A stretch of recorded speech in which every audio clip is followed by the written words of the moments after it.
কুষ্টিয়ার কুমারখালী পান্টি গোলাবাড়ি বাজার। শুক্রবার সন্ধ্যা। ভিড় জমেছে, কেউ দেখছে, কেউ ভিডিও করছে। মাঝখানে দাঁড়িয়ে সাগর হোসেন। মাথার ওপর দিয়ে বালতি বালতি দুধ ঢালা হচ্ছে। তিনি কসম কাটছেন আর কখনো জুয়া খেলবেন না। একটা সময় এই মানুষটার নিজের ব্যবসা ছিল, কাপড়ের দোকান, মোটরসাইকেলের শোরুম, সংসার চলত। 3টে মেয়ের ভবিষ্যৎ নিয়ে চিন্তা ছিল, কিন্তু ভরসাও ছিল।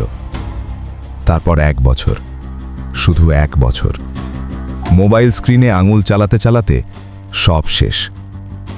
বাড়ি গেছে, ব্যবসা গেছে, জিনিসপত্র গেছে। এখন নিজের পুরনো বাড়িতেই অন্যের দয়ায় থাকা।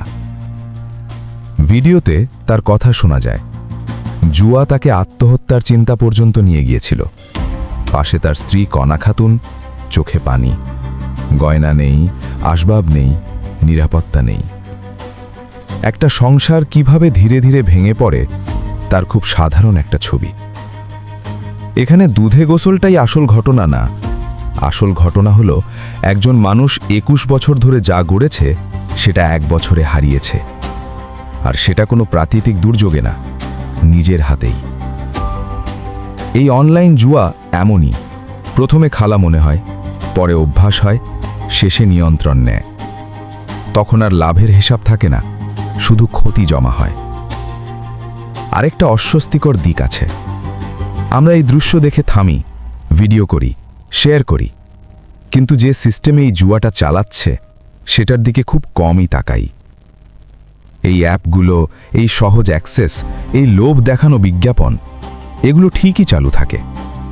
একজন সাগর সামনে এসে লজ্জা নেয়, কিন্তু পেছনে হাজার মানুষ একই পথে হাঁটতে থাকে। সাগর বলেছে তার এই অবস্থা দেখে যদি একজনও জুয়া ছাড়ে তাহলেই সে খুশি।